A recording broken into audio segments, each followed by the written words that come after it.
Welcome to Red, White, and Blue. I'm Gary Polland from the right.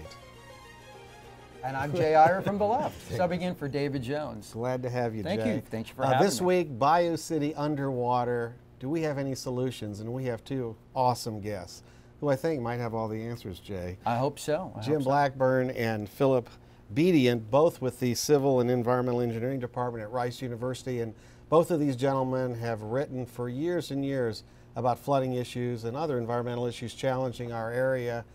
And I guess you could call them Nostradamus because they turned out to be absolutely right. Or, yes, Cassandra, canaries in the coal mine, however you want to describe it, right? So I guess the first question would be, is it too late to save Houston from a watery grave? Wow, nice easy opening. That's it, an easy one. Well, it was an enormous flood. I mean, there's no question that the rain that fell here, 36 inches to 49 inches of rain across the entire county, all in a 5-day period, set a new U.S. record for flooding, for rainfall, for everything. But is it too late? No, no. Houston will come back. Houston will figure it out. It's a smart city. And I like to say, hey, you know, we were involved in putting a man on the moon. We're very advanced on the medical front. We can certainly address this problem. Yeah, but I think we've got to change our philosophy and our thinking, and I think that's the challenge. As far as I'm concerned, Houston's at an economic crossroads. If we don't do things differently and better coming out of this, then we are destined, I think, to go into an economic decline. But I think we could also emerge a world-class leader in addressing problems that really every major city in the world is going to have to address, because I think we're going to see more and more rainfall, and these huge storms are really the new norm. So there's been a lot of conversation about what are we going to do, what are the projects we need to do. The two of you have, I think, written pretty extensively on that.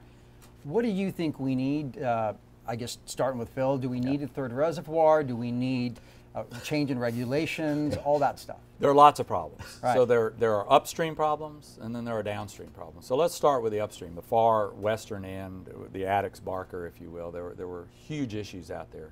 We definitely need a third reservoir. That's been on the drawing boards for many, many years.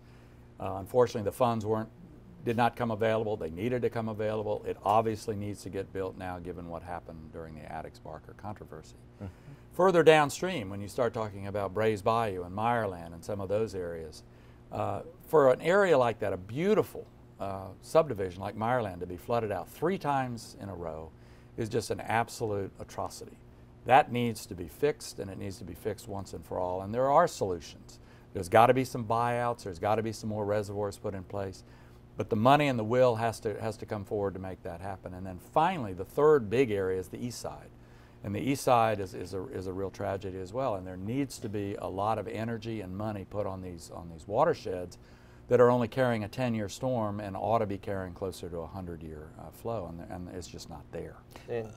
But go ahead. Well, I was going to ask you, one of the things that people say about these proposed programs are, oh, they're too expensive, we can't afford it. Now, the last numbers I've heard, the damage from Harvey will be in upwards of $150 billion or more. And what would it cost to do every project that you have on your list? Oh, I can imagine that 20 billion, 25 billion would, you know, go a long way toward fixing most of these things. And so much of it is just being smart about it. I mean, we keep reinvesting flood insurance money into rebuilding in areas that keep flooding. We need a buyout and evacuation plan for the worst areas. Some areas we're just not going to be able to protect. I think we need to identify those areas and frankly evacuate them. It's not a most popular thing. If we had money in reserve right now, a lot of people would like to be bought out rather than rebuilding. They really have no choice but to rebuild under the current system because that's the easiest. So all the pressure is you rebuild, even if that's not the right move to make in the long term, because we hadn't thought far enough ahead to have a financial reserve. I would add to what Phil said earlier, we've got to fix Addicts and Barker. Addicts and Barker were the best investments ever made on flood control in Houston, and they have been allowed to deteriorate, and that is an absolute disgrace. They should not have had to release as much water. We should have protected them with the third reservoir, but we also are worried about them failing, and that should not be part of the discussion. They should be fixed. The congressional delegation needs to get that done. And if they don't, we ought to be all over them about it. Well, I was going to say that, Jim, as a follow-up, one of the things you wrote about in one of your articles was talking about Barker and Addicts dams, and you said, Well, first you said something fascinating that I didn't realize. They were built in World War II. Right. Well, that was a whole different world. This is not the world we live in. And they were in their earthen levees. Right, they're earthen levees, and because of prior flooding, there's a sediment buildup, so their capacity is down significantly from what it once was. So we could scrape that out and create more capacity relatively easily. It's just a matter, you have to kind of just work these issues. And they've been allowed to just simply not be worked. And I blame our local officials, I blame the Corps of Engineers, I think all of them are equally in it, and I blame the public for not demanding more. I think that as a public, we are complacent. And there ought to be enough people that have had bad effects from flooding that complacency ought to be gone.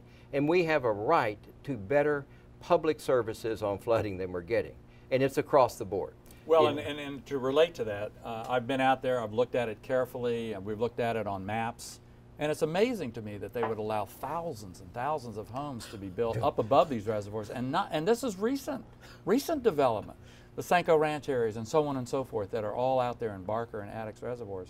Those people should all have been warned that they were being built inside a reservoir, and it's just unbelievable. They should have been. But this goes to part of our philosophy. Our philosophy is about selling houses. I think we're really, as a community, about sales. And we're about the new people that are coming rather than protecting the people that are here. If we gave good warnings, if we told people in hurricane evacuation zones, you're moving into an area that's got surge flooding. Harris County put markers up down in Clear Lake that Category 4 is going to be this high and Category 5 is this high, and they got tremendous pressure and ended up taking it down because guess what? The real estate people said we couldn't sell any houses with those signs up. Well, that's important. I mean, that's, people needed that information. Oh, the truth shall set you free. Exactly. Well, there's a lot of conversation about, you'll hear terms, 500-year flood, 100-year flood. What does that mean, Phil? Because I know people ask me that all the time, and there's a lot of Let's go backwards. All right. It's a 10-year flood and the 100-year flood, and we have those pretty much under control. The problem is in Houston, we seem to be getting 100-year floods just about every year. We've had 3 greater than 100-year floods in 3 straight years. So obviously there's something not right with the statistics. It needs to be redone. It was redone after Allison, but it needs to be redone again, and it needs to be done more accurately. It's very difficult to project to the 500 and 1,000-year flood because you only have one data point to work from. And it's important for folks to understand that this isn't like the Farmer's Almanac, right? These are projections that are based on a set of assumptions. But they're also political projections. And again, I want to re-inject politics into it. We've been very hesitant to make our floodplains large. We have argued over the years as a community to make the floodplains smaller because there are regulations that come with these designations. And we don't like regulations as a community. And so we've been trying to help the people that would develop and the landowners to be able to develop their land. And I'm sensitive to that. But I think also we may have gone too far in not being pushy enough about getting really the best information we can. Right now, we've got to get better information. I don't trust either the 100-year or the 500-year floodplain as a metric for me. If I were building, I would build higher than the 500-year floodplain. I was going to ask you, Phil, that all these ideas that you all have mentioned that could be done, that have been proposed and haven't been done, if those all were in place, what would you anticipated would have happened with Harvey? Well, it's interesting. I actually have a data point that relates to that, and that is I live in Sugar Land. I live out in Fort Bend County, and Fort Bend County actually has very, very stringent storage relationship, storage requirement. They have levees out there. They have a lot of green space. They encourage green infrastructure within the county. That entire county had less than 5,000 homes flood out during the exact same rain, 36 inches of rain that we fell in most of Harris County. So there's a data point that simply says, yeah, we had some flooding, but did we have 136,000 homes flood out? No. If a lot of those policies had been in place, even starting, I think, even back in the 80s, if they had really been put in place all the way through the western development of Harris County, yes, we would have still had lots of flooding, but it would have been a lot less than what we got. I mean, I think it's a difference between living with flooding and being devastated by flooding. I think that there's anytime in our community, our roads are our secondary drainage system. So a localized rainfall that fills up your road is going to spill over the top with about anything more than a 25-year storm. And it'll go into your yard. Now, if you've got I noticed. But Yeah, if you've got a or house, your house. if you've got a house my that's house. just flat with this, your Right. yard's flat to your slab, That's- you likely will flood in this town if you get a heavy rainfall in your location. Now, that may only be one time every so often. It won't be these periodic kind of returning floods. There are other areas where I would say we have legacy problems.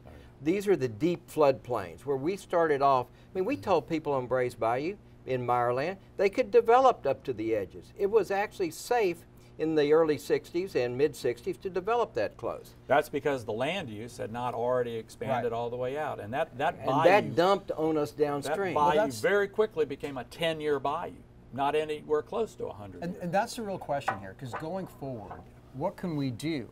Because are we suddenly going to tell folks in Cinco Ranch they can't live there anymore? Are we going to tell folks in We're going to buy out a lot of houses up in that area because the flood pool is going to have to be enlarged, and we're going to feel like we can use that reservoir. Well, that third reservoir is going to go a long way in that upper end. That's a big regional reservoir. That's a correct plan. That will definitely help and ease some of that pain. Now, you talked about that Barker and Cypress are earthen dams. They are. Addicts and Barker. Addicts and Barker. Yeah. They Would you want to change that if you were running? No, but the I'd like world? to make sure they're in good shape. I think Okay. that there's a worried about voids and fissures in the dams, and we just need to get the core to go in there. And if they need to drill down through it and put some type of stronger base material in there, they can put perhaps a fabric that could be offer some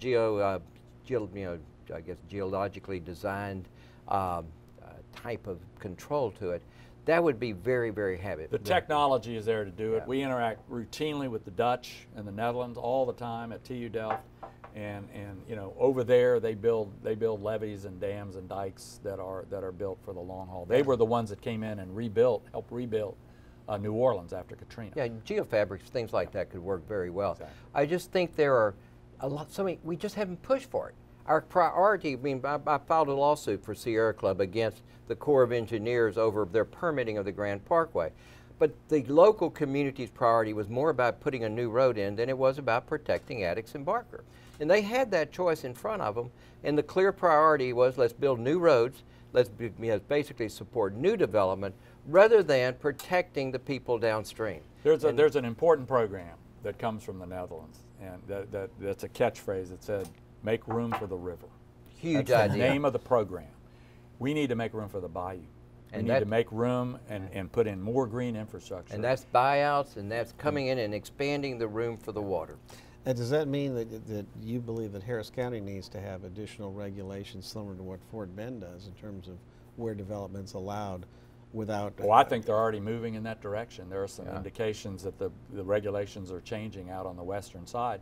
There needs to be a change all the way throughout, and there needs to be some serious looking at these legacy problems. These are more difficult. These are more complex. The legacies are the ones that are really, that's going to define the $136,000 in damages, million in damages.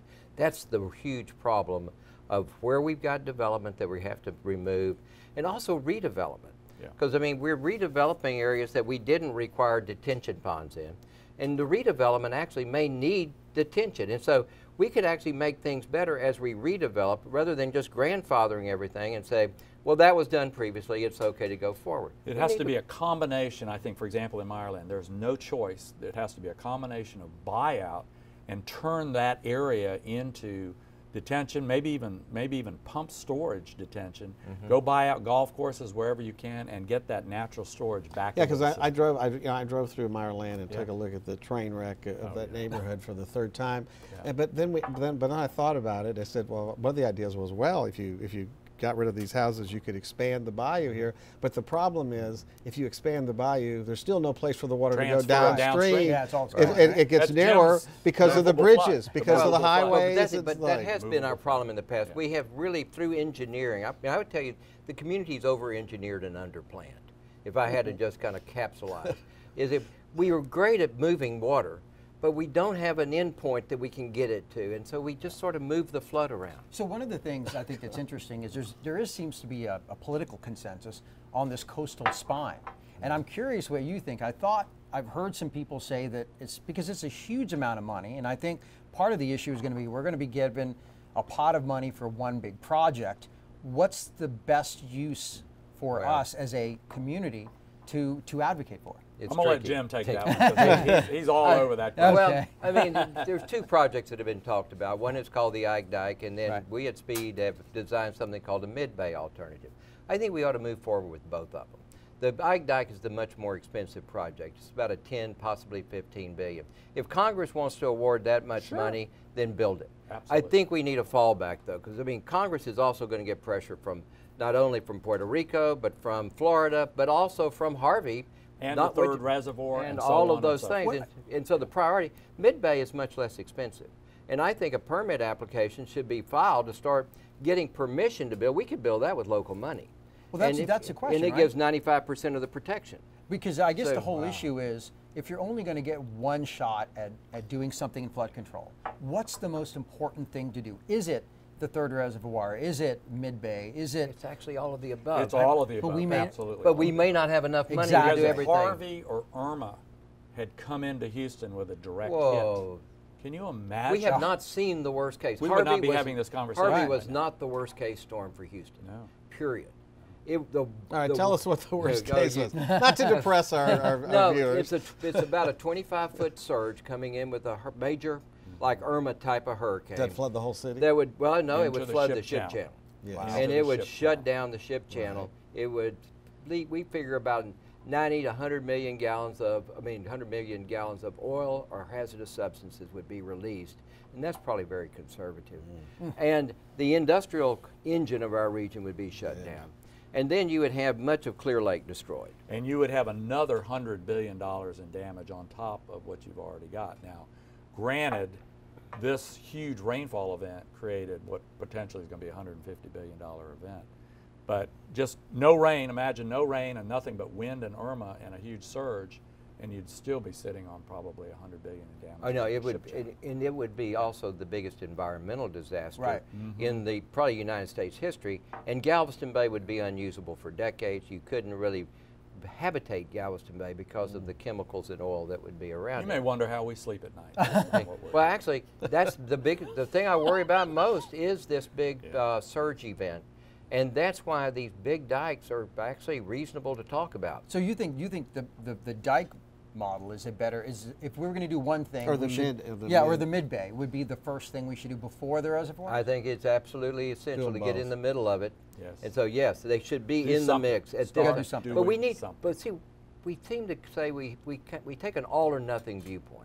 We could be piecemealing this right now and getting started on these things. Well, these are capital investments. Absolutely. They are, and you can fund them in different ways. Those levees along the coast, they can be built in increments. You can raise roads and do it with TxDOT money. It's no different than how we plan and expand Houston. There's going to be another highway here. There's going to be a new beltway Future there, plan, and so on. And These do are it. different plans in different parts of the county, and similarly, it could be with protected. All right, so here's an interesting question. Do you notice anything different this time, since you both are long-term observers, that there's an urgency among everybody that this time we've got to actually do something and not say, well, it was a 1,000-year flood. We're not going to have another one. We don't have to worry about this. I have not heard what I consider to be the right signals that we are heading toward the necessary change. Now, the people, I think, will support it. What I have not seen is, from any political actors, a will to say, we will do what's necessary. I mean, just those words. We're going to have to do things differently, and we will do what's necessary. That type of just determined statement of intent, I've not heard. You know, and I think that's what's missing. Yeah, but you know what confuses a lot of people is we've got these overlapping entities, right? We've got the Who's in city, charge? we've got the county, we've got the Army Corps of Engineers, and that sounds great. Most people don't even know who the Army Corps of Engineers is or who they respond to. You've got the state that's sort of out there. Do we need kind of a regional authority for it? Do we need? No, we need a leader. We need one leader to emerge. And it could be the county judge, it could be the mayor, it could be a member of the congressional delegation, it could be the or governor. It may be a new regional authority as well, as a leader, as an independent but leadership. that's 2 years to create, and it's going to be the legislature. We need it faster than that. Yes. That's too late. Should we need to move in 6 months. Should the legislature tap the rainy day fund to help pay for these projects? I would love to see them put up a fund for buyouts. I would love to see them fund that third reservoir on addicts. I think those are two things. I think they could start Put the money up that would match. This what- was match, a right? rainy match it, day. yeah, but- this was a rainy day. Yeah. That's what that fund's supposed to It be. was a rainy 5 days. But, Yes. but I mean, the Netherlands has a national tax for flooding, and they pay a national tax that goes into Now protecting you them. just said the T word, No, magic. and I your know. veins Let are me tell you, starting guys, to know, go. but my I- hands get I know, sweaty. Exactly. I know, you get sweaty. Exactly. Because I worry. Let me tell you what I worry. Here we had in Houston, we had the rain tax. We call it Right. drainage fee, whatever it Yes. is. Oh. And because Which I didn't like, by the way. Yeah, but what happened was the city fathers determined they weren't going to be able to get an increase in regular taxes, but they could sell an increase for infrastructure and flood control. That's how they sold it. Right. But then it turns out that a lot of the money went for administrative overhead and paying public works salaries, so the money basically got Look, looted. So the I agree. taxpayers feel like they're burned if they truly knew, and this is regardless of party, that the money was going to be dedicated not to paying off political insiders like the city's doing on their pickup contracts. Why are you But pointing at me? I'm not pointing at you, but it Yeah. has started under your administration. It's the left, That, isn't it? right. If we knew that the money was actually going to be spent efficiently and effectively, I think people would be No, okay I'm with with it. you. I want to think have. they I want really to have. would. I want to have the project stated Absolutely. that we would Here's be what we're gonna getting. fund. You put this We're gonna money get in, we'll do X, this. Y, and Z. That's what I think is. I mean, I couldn't like a agree with you bond more, issue. Gary. It's like a bond Well, issue. and that's the point, right? So one of the big complaints has been Actually, but let's talk. It's a But fault to let's- the bond issue. Yes, on the bond issue. But one of the big complaints has been, so back in 2015, the county had a massive bond, $800 million bond, $700 million for roads, and about $68 million for flood control. Right. And so one of the issues has been, is we've known about this, we've had the opportunity. The county's the entity that needs to step up in this. Well, It hasn't happened. So is that what you think the method is? We would have the county put out a think- bond and start this process? I think It just what takes Gary- leadership. It takes leadership, and I think, look, I think the issues can be addressed, but I think they're legitimate concerns, and I think they should be addressed. No one is willing to take the lead. No one is willing to take the heat. I mean, I went forward and put forward a concept that was not popular, but we talked to everybody in the community, and I had arrows all over my body from doing that. That's what you got to do. You got to stand up and take the flack and work through it and find something that will work, and you can do it if you're willing. And if you're not willing, we ought to unelect them all. Well, I mean, we was talking you about know, a bond issue. We have city bond issue going for the voters.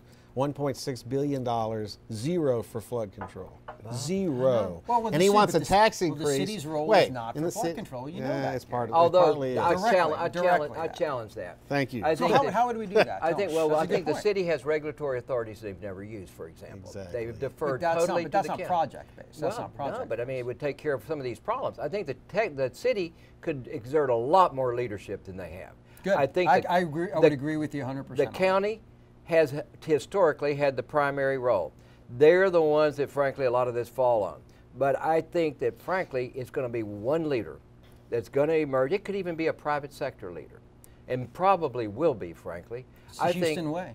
I mean, well, I think that's actually more likely to happen because I don't see it in our political leadership. We right need a now. Jesse Jones of flood Exactly. control.